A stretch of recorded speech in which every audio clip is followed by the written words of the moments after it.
Hi, I'm Leona. I'm a registered voter here in the city of New York. I've been blind my whole life, and I've learned to navigate my way around the city using various methods, so I'm pretty independent. Let's talk about how you can assist voters like me who are blind or who have low vision to have a smooth and easy voting experience. Here's an example of what it's like to be a voter who is blind. Let's listen and see what some of our challenges might be. Hi, what's your address? It's 426 Radford Avenue. Okay, you're gonna head right over to that table labeled EDAD 8256. Thank you, and where's that? Oh, please excuse me, I didn't realize you were blind. Why don't I take you right over there? Thank you. Okay, here you go. Thanks. Hey, hi.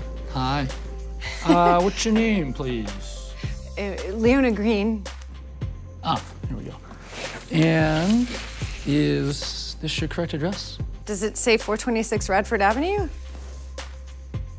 Yep, you're all set. I just need you to sign for me here, please. Where? Oh, right, sorry. Yeah. Thank you. Yeah, actually. Well, none of these poll workers were rude. They could have done a better job of being sensitive to my needs, which would have eliminated some of the confusion and helped them assist me more effectively. Let's do it one more time to see how just a few small changes can make a world of difference. Hi, I'm Corrine. I'm an information clerk. Can I help you? Yes, thank you. Where do I go to vote? Yes, of course. Can you tell me your address? 426 Radford Avenue. That would be the table to your right about 20 feet away. Would you like to follow me there? Oh, thank you. Would it be all right if I took your elbow? Yes, of course. Thank you. Okay. We're just about halfway there. Great. Okay, here we are.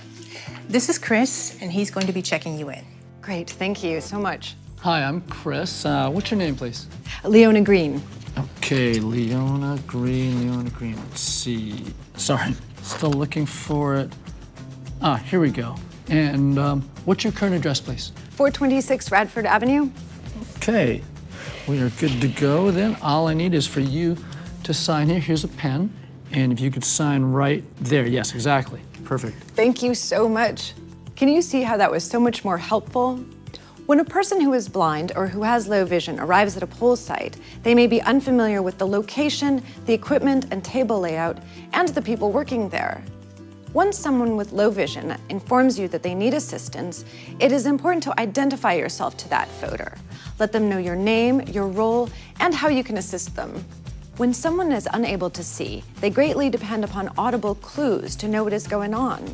As you're helping them, talk to them about what you're doing and what you want them to do. Your talking also lets them know that you haven't walked away.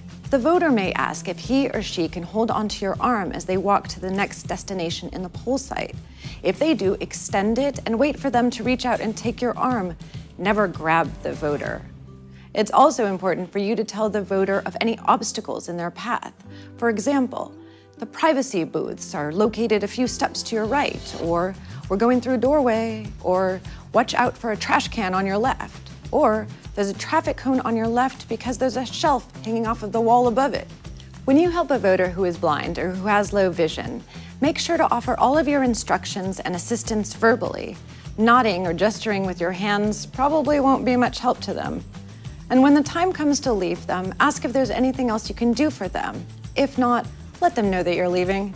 Some voters will have cognitive, intellectual, mental, or developmental disabilities that may affect their processes of perception, memory, judgment, or reasoning. These are usually invisible disabilities. A few examples are dyslexia, ADD and ADHD, post-traumatic stress disorder, autism, Down syndrome, and dementia. Be patient, flexible, and supportive when assisting anyone who seems to be having difficulty in the poll site. They may have difficulty coping with the crowd, confusion, or noise. They may have difficulty understanding or interacting with you, or even just reading instructions or their ballot. Take time to understand each voter and make sure that each voter understands you. Be attentive to what they're saying, listen to them, and don't try to finish their sentences. It might feel like you're helping them, but in reality, you're just cutting them off.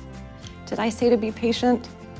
When assisting people with cognitive disabilities, try to limit distractions and keep things simple. Just take everything one step at a time. You may provide assistance in order to help them understand the written instructions, but be careful not to tell them who to vote for. Give them as much time as they need for understanding instructions and making decisions. Your patience and care for these voters will help them feel at ease as they cast their vote. There are many people who use service animals for reasons which may not be visible or apparent. If a voter says a dog is a service animal, then it is permitted in the poll site. Service animals are not required to wear identification such as a vest or a bandana, nor is the voter required to provide documentation that the dog is specially trained or certified. Finally, service dogs are not pets. When service dogs are in a poll site, they are working. This means you should never touch or interact with anyone's service animal. They have a special job to do, and petting a dog can distract it. Thank you again for your service to all the voters of the City of New York. We hope that this video has helped you to better understand how to provide more effective service for our voters with disabilities in our great city. And we'll see you at the polls on Election Day.